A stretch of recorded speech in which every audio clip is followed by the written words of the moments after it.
Hey, this is Pat with Red Sun Rising. You're listening to The Drum Shuffle with Jamie Eads.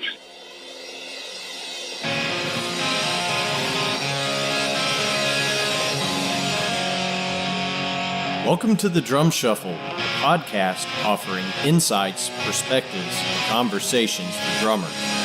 I'm your host, Jamie Eads.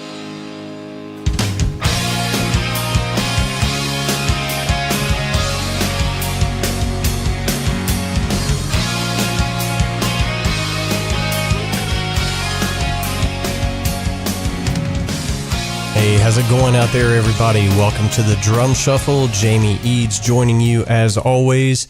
This is episode 54.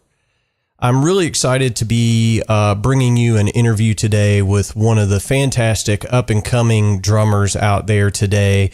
Pat Gerasia is the drummer of Red Sun Rising, and we're going to be joined by him in just a moment. Really excited to have him on the show today, so stay tuned after this message from our sponsor, Los Cabos Drumsticks. The best kept secret for drummers is finally out. Los Cabos Drumsticks may look like the sticks you grew up with, but these are not your father's drumsticks. Los Cabos Drumsticks is Canada's #1 drumstick brand, and they are coming to a retailer near you. With operations in over 28 countries worldwide, thousands of drummers have already discovered the Los Cabos difference. Using FSC certified wood from Canada and the US, Los Cabos make the finest quality drumsticks, percussion tools, and accessories on the market. The best news, Los Cabos Drumsticks offers you a ton of choice. They have 22 individual drumstick models and 14 percussion tools, many of which are available in 3 different wood types: maple, white hickory, and red hickory. Red hickory comes from the center or heart of the hickory tree and has been independently proven to be both stronger and more elastic than white hickory without adding a lot of weight. While most drumstick manufacturers have shunned red hickory, Los Cabos Drumsticks has embraced it, becoming the only established stick brand in the world to offer a full line of red hickory drumsticks. To learn more about Los Cabos Drumsticks, visit them online at loscabosdrumsticks.com, follow them on Facebook, Twitter, or Instagram, and don't forget to ask for Los Cabos Drumsticks at your favorite retailer. Dare to be different. Join the Red Hickory Revolution with Los Cabos Drumsticks. All right, everybody. Just a quick story. Back in November, I was perusing the internet and came across an article in Loudwire magazine on their website talking about the hottest bands of 2018 albums, modern rock albums that everybody should own and know about. And one of the bands that they featured was Red Sun Rising. And I'll be perfectly honest, they had not crossed my radar. And there were some links to some videos, and I checked them out and was just completely blown away. I thought, wow, these guys are really, really good. And it wasn't cookie cutter rock and roll music. So I immediately searched out who's playing drums in this band and sent an email to Pat and said, hey, man, I would love to feature you on the show. And we did this interview back right before Christmas in a break from his busy touring schedule. This is a drummer that everybody should know about. So if you're not familiar with Pat's drumming, go check out Red Sun Rising. Great band, great drumming. So please help me welcome to the Drum Shuffle, Pat Gerasia. Pat, welcome to the Drum Shuffle, brother. How you doing? I'm great, man. How are you? I am doing fantastic. Thanks for asking. Hey, man, thanks for taking some time to come on the show. We appreciate it. Happy to be here, brother. Yeah, man. So I know you guys just recently wrapped up a monster year of touring and releasing a new record and all that good stuff. How many hours a day are you sleeping right now? Probably about 12 to 13 before the midday nap. So, I'm gradually waking up a little bit earlier, though. The first week off the road, I was still on my crazy tour sleep schedule, so I was sleeping until 1 o'clock or so. And today I got up at 10:30, so it's like in half-hour increments. I'm gradually coming back to society at a reasonable hour. Yeah, before you know it, man, you'll be back on like day job hours. I don't know about that one. Probably not going to. Pretty doubtful. Yeah, well, touche. We can all hope, right? Yep. Well, cool, man. Well, again, thanks for taking the time. I know you're familiar with the show. We're going to start back, kind of at the beginning here. You're a young cat. Tell us how, growing up, how did you get into drumming? Was it your first instrument? Tell us where you grew up, all that good stuff. I grew up in upstate New York, up in Albany. Drums has been basically my first and only instrument. My father was a drummer, so there's photos of me before I could walk, sitting on his lap with sticks in my hand. So, I was kind of born into that and born into music in that way. And I've kind of stuck it out, man. I haven't lost interest in it, and I've dabbled in guitar. I studied music in college, so I had to take piano lessons and all that stuff. But for the most part, I'm just one of those drummers that only obsesses about drummers, and I have to, in some ways, force myself to listen to other instruments because I just my ear gravitates towards drums at all times whenever I listen to music or, watch movies, any of that stuff. Yeah, I grew up in Albany, and here I am now. Yeah, for sure. I mean, I think that's interesting. There are guys that say, I started on drums and then I switched to guitar and then, I started singing but I think those of us that are just born to play drums, it's like you have to force yourself to hear those other instruments. You kind of said the key phrase in there, hanging out with other drummers is just such a cool thing because we just dork out on it, it's all we talk about.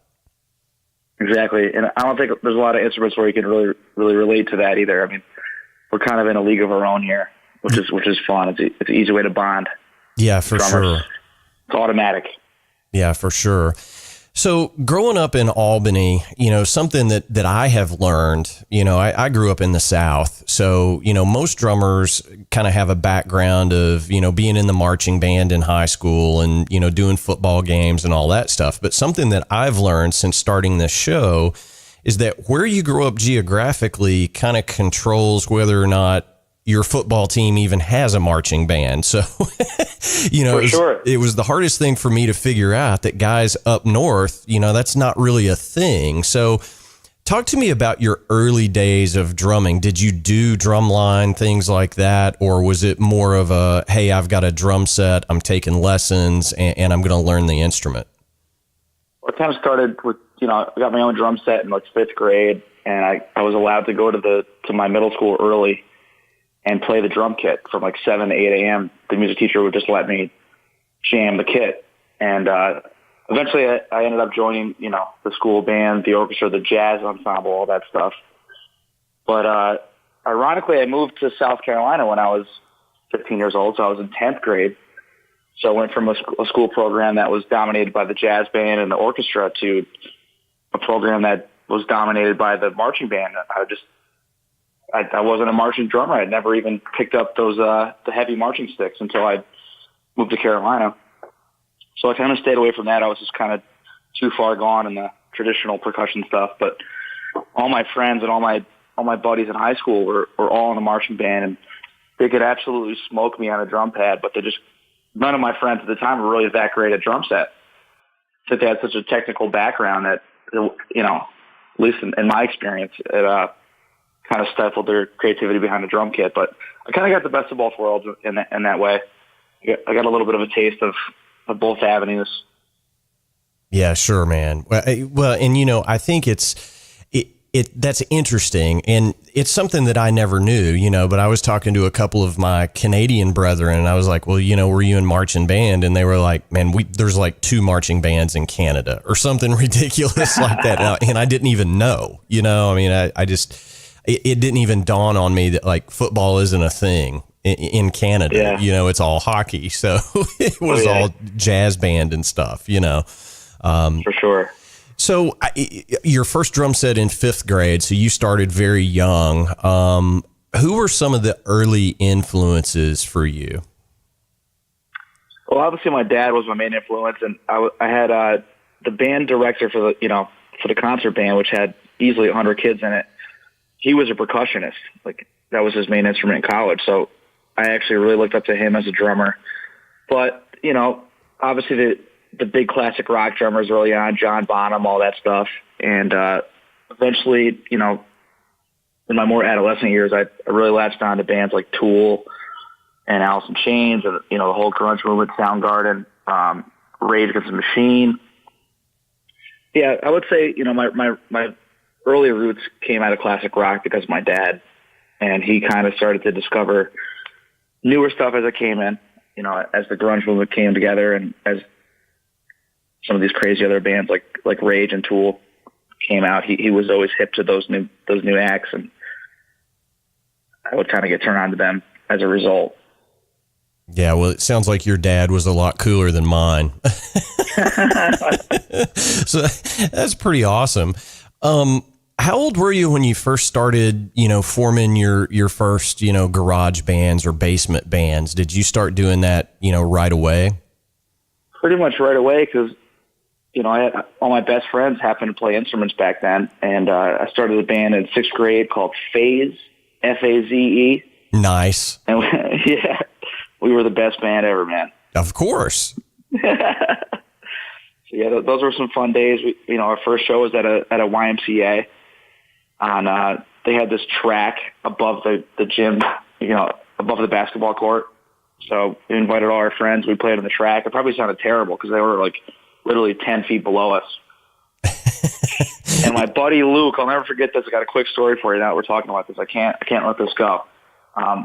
My buddy Luke thought it would be funny to throw a basketball up at us while we were playing.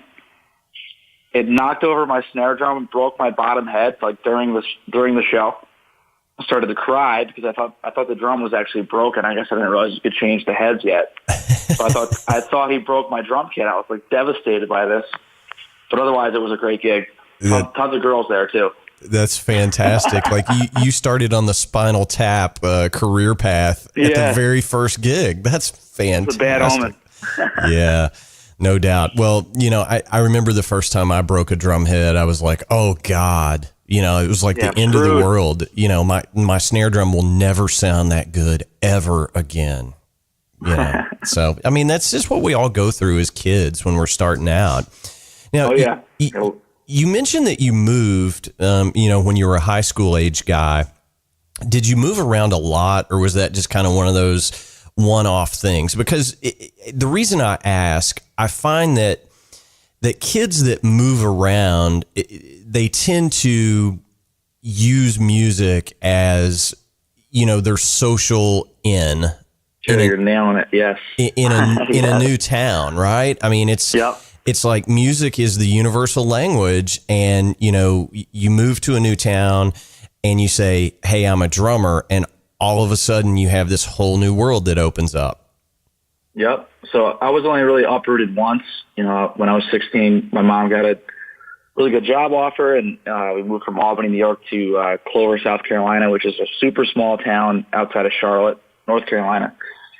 And I did not want to go. I thought my band was going somewhere. It was my best buddies and I, and our, but by then we had a second band called Lost Eggs. It was most of the same guys, but didn't want to leave at all, especially to go down south. But seeing as I moved to a small town, literally the first day I was down there, I made a few friends, and one of them was the high school principal's son, who had the most popular band in high school, at that school at the time. So as soon as he heard that a new drummer was coming to town, he literally invited himself over to my house. I had 2 bass drums, 10 cymbals. I had this massive drum kit in an upstairs room, and he came over. He just asked me to play, and I just jammed for him. And he was the drummer, in the most popular band in high school. And he literally was like, all right, you're going to play drums in my band. I'm switching to guitar.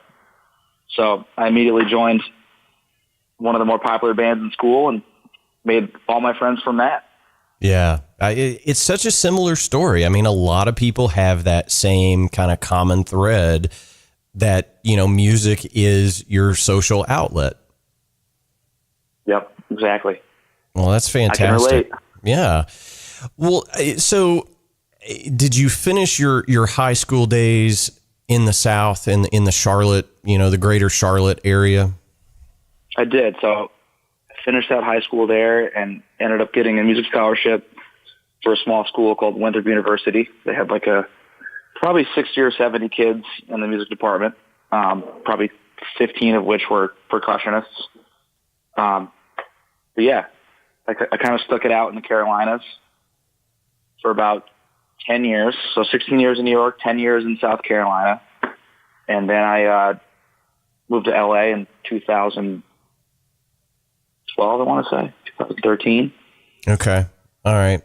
So tell me where Red Sun Rising kind of happened for you, because, and I want to talk about the new record that you guys put out in 2018, because it's fantastic. It really is. Thank you. I mean that sincerely. It is. You guys have something going on that is special, in my opinion. I don't know what that counts for, but tell me how those guys got on your radar and how you ended up in that band.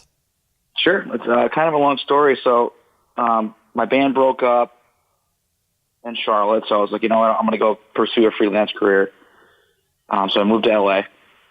Actually, before I even get into this, the band that I used to tour with, we used to do show swaps with Red Sun Rising, because those guys have been playing since 2010. They've been a band with different members, for a long time now. And so my band was coming through Ohio. We stopped at a Guitar Center where Mike and Ryan were working. That's my guitar player and my vocalist. And we kind of hit it off and talked about doing some show swaps.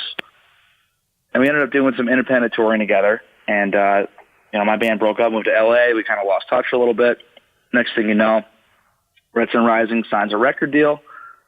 And right around the time that I was getting settled in LA, they had just arrived to start recording the record. They had 3 months in town to start demoing and recording. And we started hanging out and eating tacos and grabbing beers. And, I never really saw it as an opportunity to join the band, because I was really focused on being freelance. And after putting my all into a project, I just wanted to be a drum whore per se. I didn't want to commit to just one project. I really wanted to just work the LA scene and bounce around and do that kind of thing. But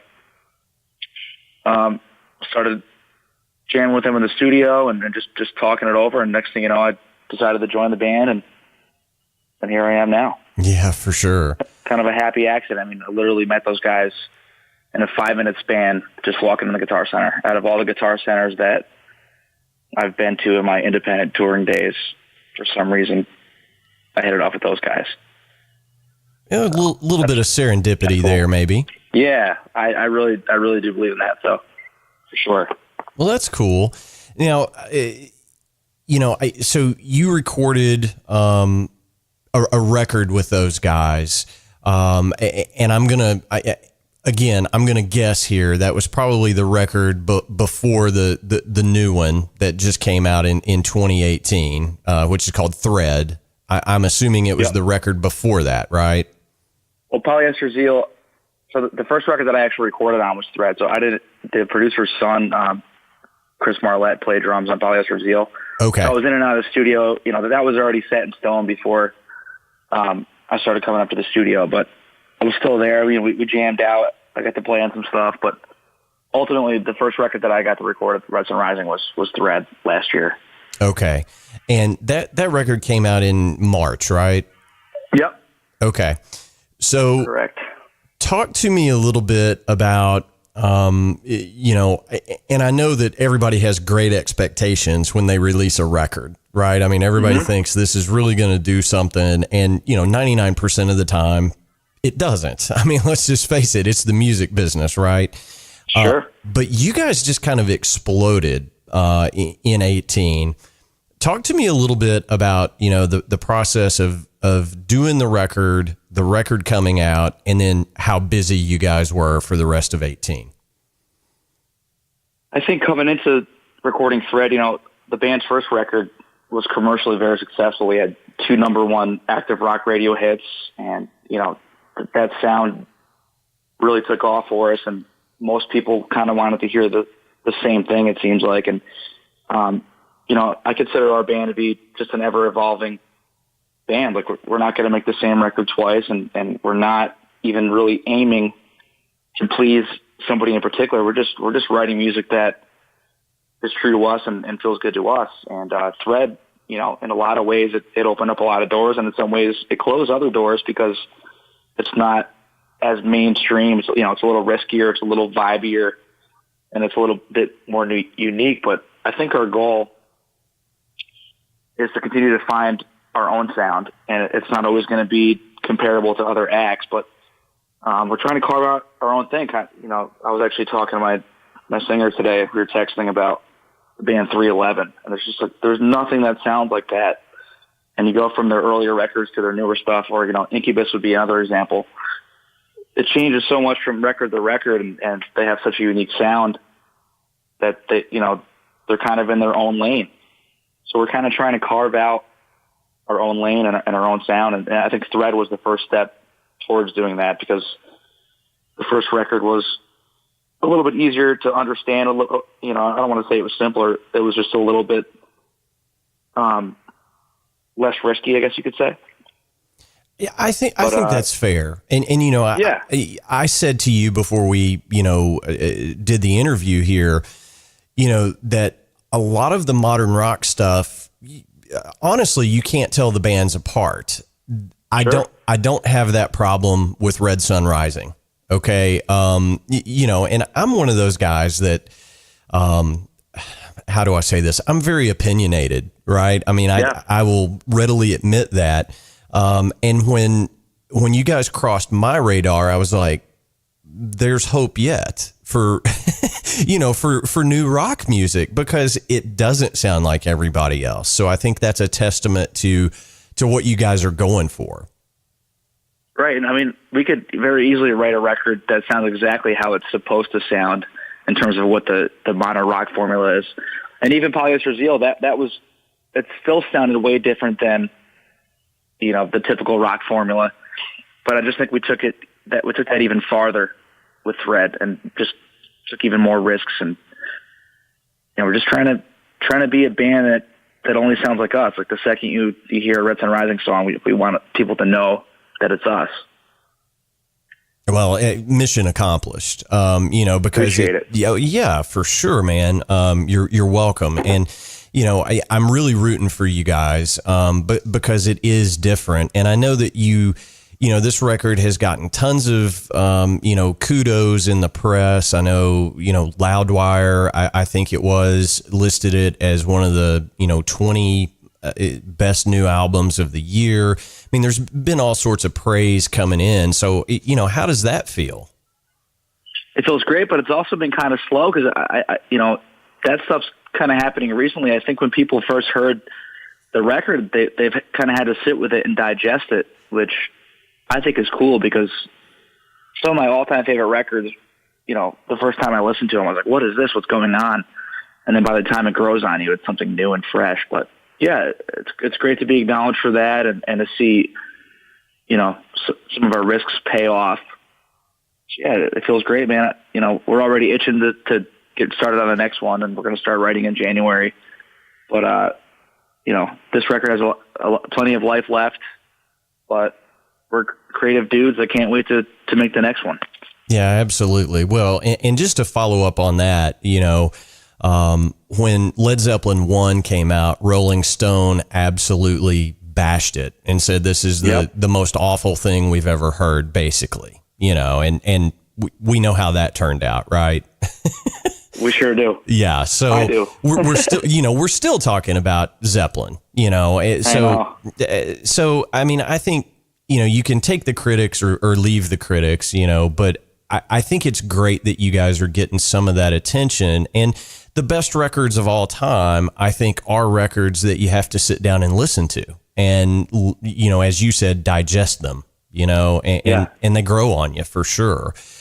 So talk to me a little bit about, the crazy touring that you guys did in 2018, because I know you guys really hit it hard. Yeah, I mean, we've kind of been hitting it hard for the last 3.5 years since I joined the band. with Polyester Zeal, because of the radio success, we got so many tour offers, and as a new band, we just took them all. We had some tours that were no-brainers, and some tours that, like, we did a tour with some metal bands. We did everything. And that was, at one point we did like 17 weeks in a row. We did a Three Doors Down tour, followed by a Seven Dust tour, followed by a 6-week tour of Europe and Russia with the band Skillet. And those were all without a break. The main difference between then and now in 2018 is we're really starting to establish ourselves as a headlining act. We've done so many opening slots and played for these massive crowds, and now we've, past 6 months especially, have been focused on us packing out small clubs, selling out clubs, nice rowdy rock shows, and playing an hour and a half long set to our fans, as opposed to playing 30 minutes to 20,000 people that are kind of listening. And that's been really exciting for us. Yeah, kind of listening. That's what just happened. Well, we just did our first amphitheater tour with Shinedown and Godsmack, and it was incredible. I mean, it was still one of my favorite tours, but we went from that tour, which was 10 to 20,000 people a night, to this previous tour that we just wrapped up, playing for 500 kids a night. I think I enjoyed the tiny clubs more. There was so much more energy that you could feel, as opposed to a huge amphitheater.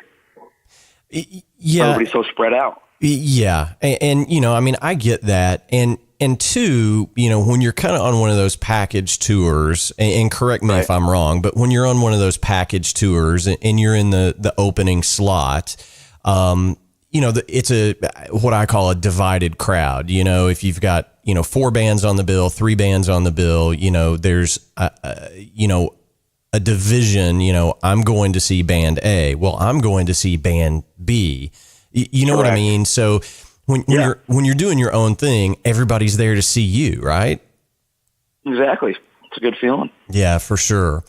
Well, I know you guys you've done a ton of dates over the last, as you said, 2.5 years, 3 years, something like that. Playing that much, how much have you felt the chemistry of the band gel? I mean, this is kind of one of those time tested. Everybody says, you guys are probably playing better than you ever have, just simply because you're doing it so often. But have you noticed a change within your own band after all the dates? Totally, especially with the songwriting and stuff. But there's kind of a funny thing that happens at sound check every day between my bassist and I. We usually line check the drum kit, and then we'll line check the bass, and then my sound guy will say, all right, you guys play together. And it's never planned, and we'll literally just start playing a groove, and he'll immediately latch onto it. He doesn't even wait for it. He just we can just jump into something. There's no count off. I just start playing. He lays it down, and I'll stop in a weird spot, and he stops right there too. It's just and that goes for everybody in the band, where you can just kind of read each other's minds. And when you're with somebody on a personal level too, that impacts how you feel with them in a musical setting. Yeah, well, and everything's resonating.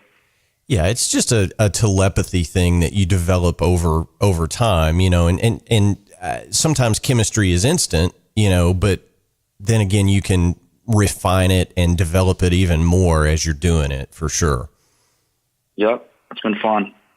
Yeah, well, you guys are just doing a ton of great work, and you mentioned that you guys are going to start writing in January. Do you have a specific timetable that you're looking at going back in to do the follow-up to Thread, or is it, hey, we're just going to get together and do some writing and pre-production and let the chips fall where they may?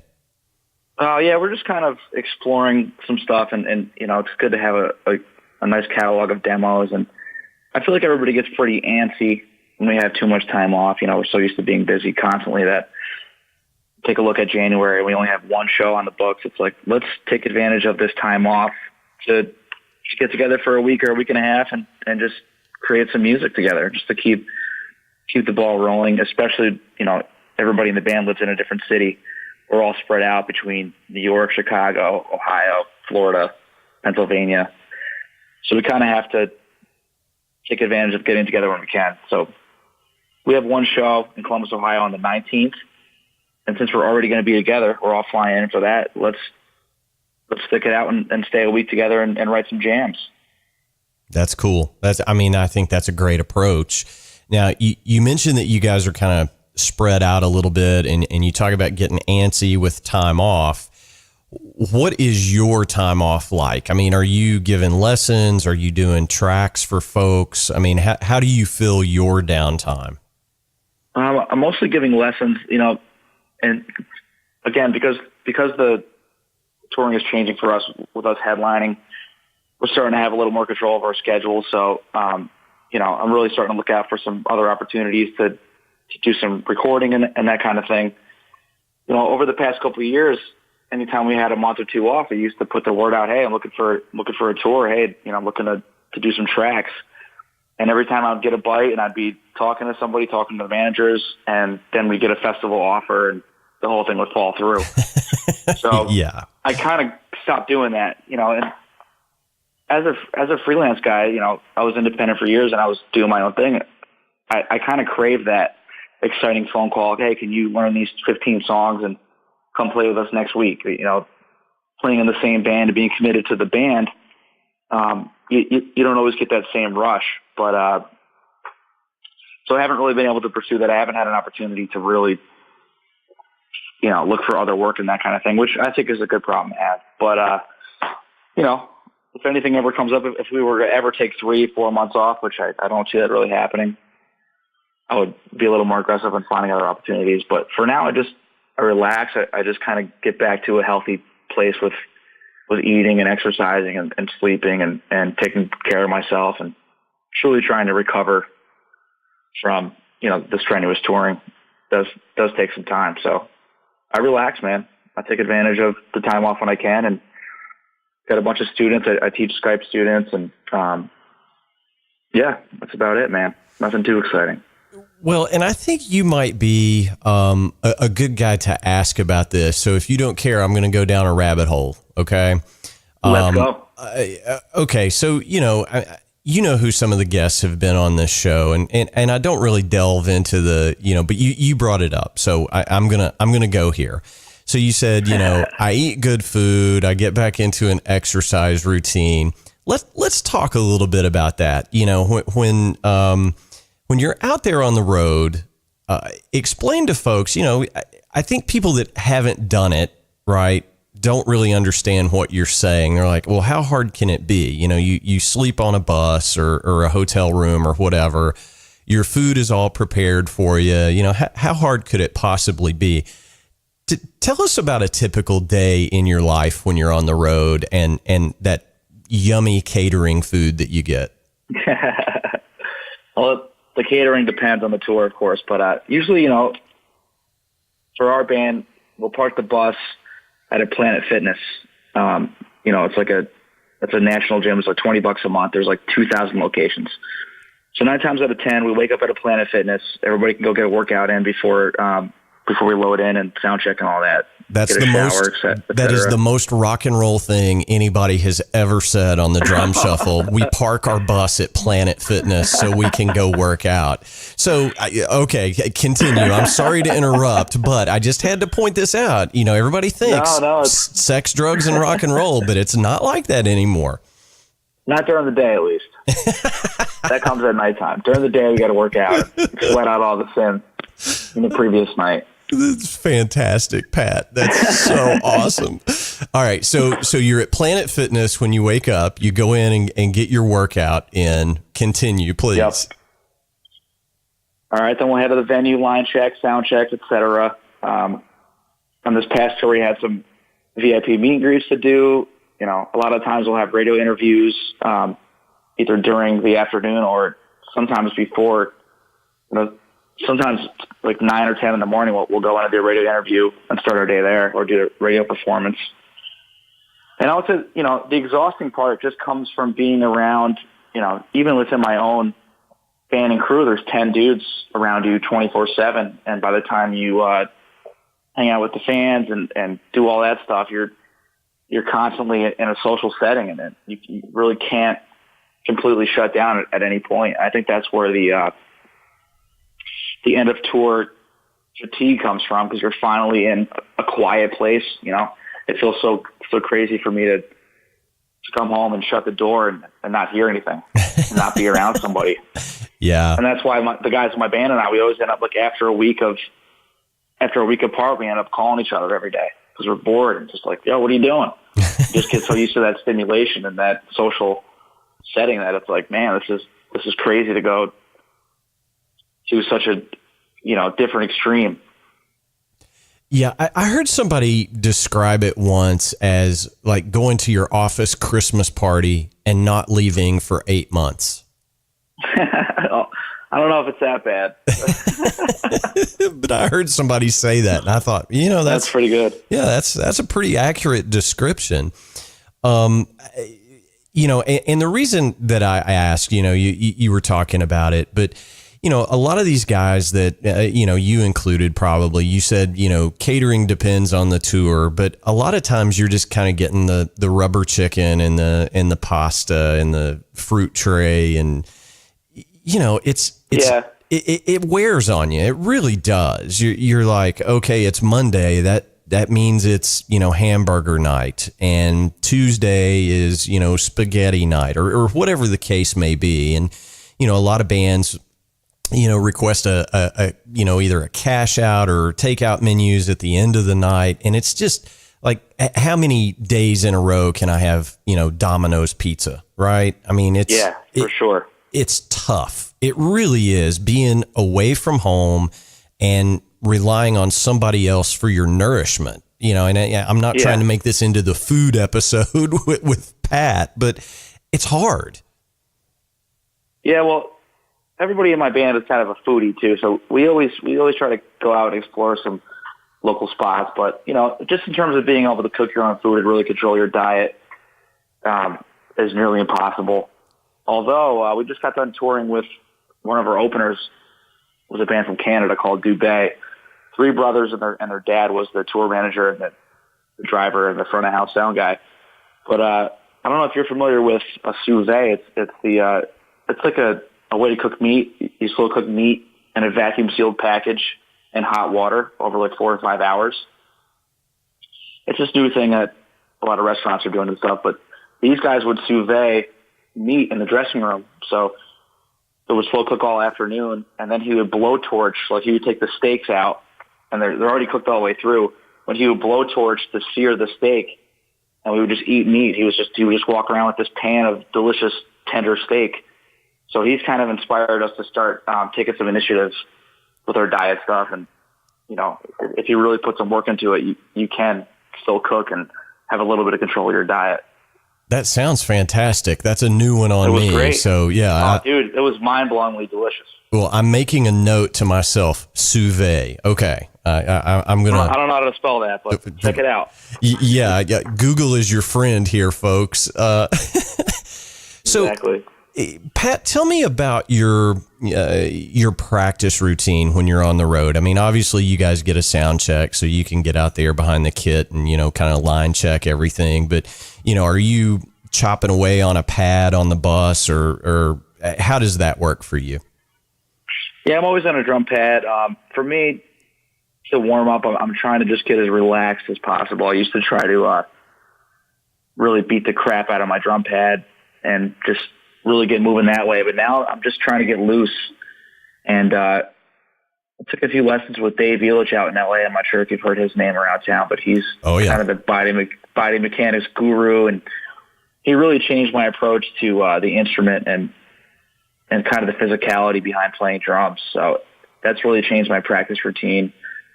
But I recently bought I got some Zildjian low volume cymbals and a DW Smart Practice kit. So I have a fully functioning practice kit in the dressing room every day, which has been killer for teaching lessons and actually being able to warm up and play along to some tracks and stuff like that.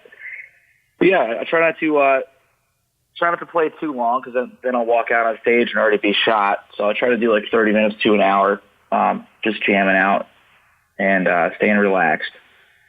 And another Dave Elish trick is jumping rope before the show.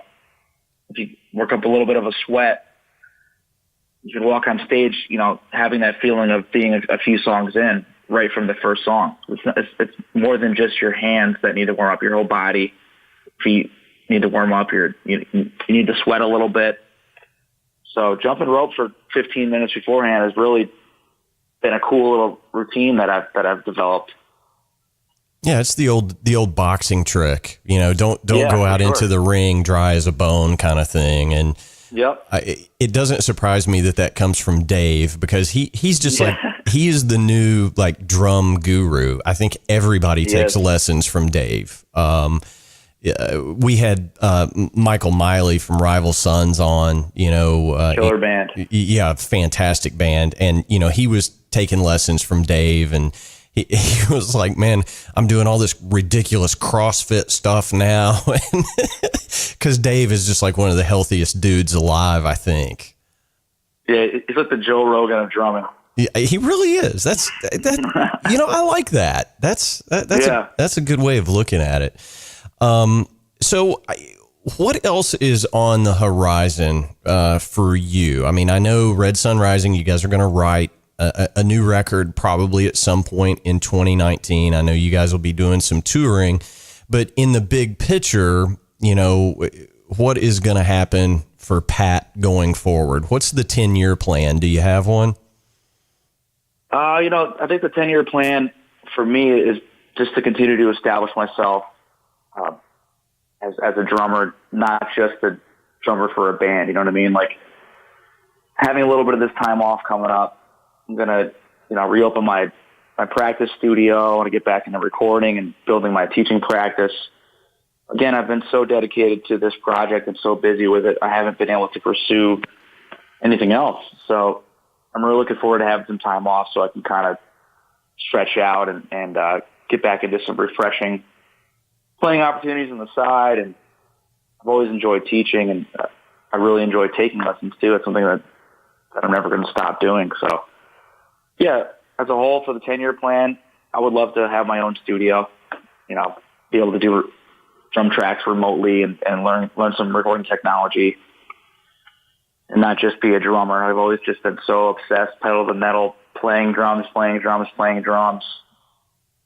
And, so yeah, I'm gonna keep looking out for stuff like that. And, I'm also trying to find a hobby. I was talking to my singer the other day, but dude, music has always been my hobby. Like, I don't have any hobbies. I've just been so obsessed with drumming. It's been my complete escape for everything. And now that it's a career, I need to find something so left field from that. Yeah. I'm trying to, maybe explore that option, maybe take up archery or something. Who knows? Archery. I like it. Of course, that could get dangerous, during the nighttime when it's sex, drugs, and rock and roll for Red Sun Rising. If the bow and arrow comes out after 10 o'clock, that's nothing good can come of that, Pat. Nothing good at all. Yeah, that's exactly right. Well, one of the things that I heard you say someplace was you never had a backup plan. Like, plan A was always be a drummer. Yep. So, and that was kind of always my plan A. And then, of course, that's not at all what happened for me. I've always had a day job, a regular kind of 9 to 5 thing, which is fine, but I still get to do, music. I still get to play. I get to do sessions, things like that. But this podcast, for example, was a way for an old dude to kind of stay connected to the drumming world, I love it. So this has kind of become my hobby, outside of the music thing. But, you saying that, another rabbit hole that I'm going to jump down, most musicians don't have a hobby outside of music. Right. I'm not the only one, for sure. Yeah. All of the folks that I talk to, on this show and other drummer friends that I have, other musician friends, their hobby is like, as you said, going out and doing a clinic or recording somebody else's band. But it seems to be that we get into the music business or industry or something, and there's nothing outside of that. And it makes me wonder, is that just kind of a philosophical thing amongst all of us? I don't know. It might be, but I'm starting to notice, some guys that I look up to. I'll give an example. Jose Pasillas from Incubus. He's like into mountain biking. So before shows, he'll like go bike 26 miles in the middle of Washington State or wherever he's at. I'm just getting to the point now. The touring has been so constant, and I feel like it would be a healthy balance to get my head out of music for a little bit so I don't get burnt out.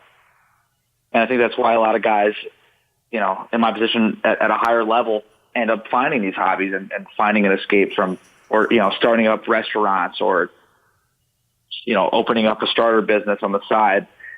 You have to kind of find that escape. Otherwise, you kind of lose that excitement. Yeah, for sure. For sure.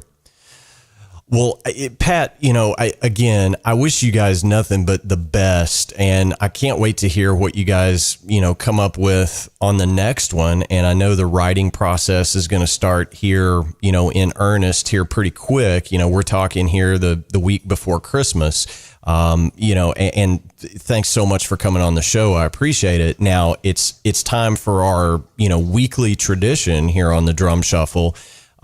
Give us a good piece of advice for other musicians, other drummers, or other people seeking new hobbies, whatever you'd like it to be.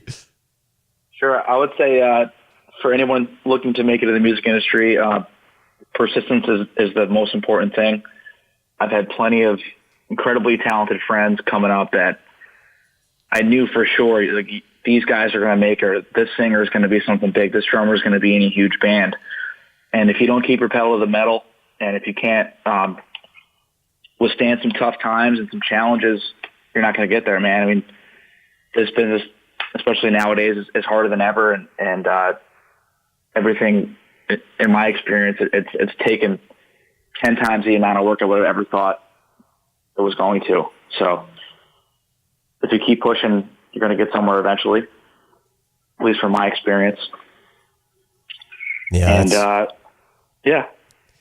That's good advice. And we kind of jokingly said, again, as we were trying to get you scheduled for this, it's a long, slow grind. It is. It's tough, man. It's tough. It really is. But wish you guys nothing but the best. When you get the new record done, I want to have you back to talk about Absolutely. it. Tell us what's going on in Red Sun Rising land. And Pat, you're welcome here anytime, brother. Thanks so much for the time. Thanks for having me, my man. I will continue to listen to further episodes, and I look forward to coming back around next time, man. Keep in touch with me. Absolutely. And, when you guys get close down here to Central Kentucky, I'm going to be there, brother. I got to come out and check out a live show for sure. Pat, absolutely. Have a great Christmas, and we'll talk to you real soon, man. You too, Jamie. Thanks, man. All right. See ya. Bye. All right, everybody. That's going to do it for episode 54 of the Drum Shuffle. As always, thank you so much for tuning in. We cannot do this show without every single one of you doing so every week. Please hit the subscribe button on whatever platform you're using to listen in today. We have tons of great interviews coming up over the next few weeks that you're not going to want to miss. Next week, I'm going to be joined by the great Jay Took of the Steelwoods. They have a great new record out, and we're going to be talking to him all about that. Just a great cat and doing some great drumming out there. So you're not going to want to miss that interview. And in 2 weeks' time, I'm going to be joined by Mike Johnston of Mike'sLessons.com.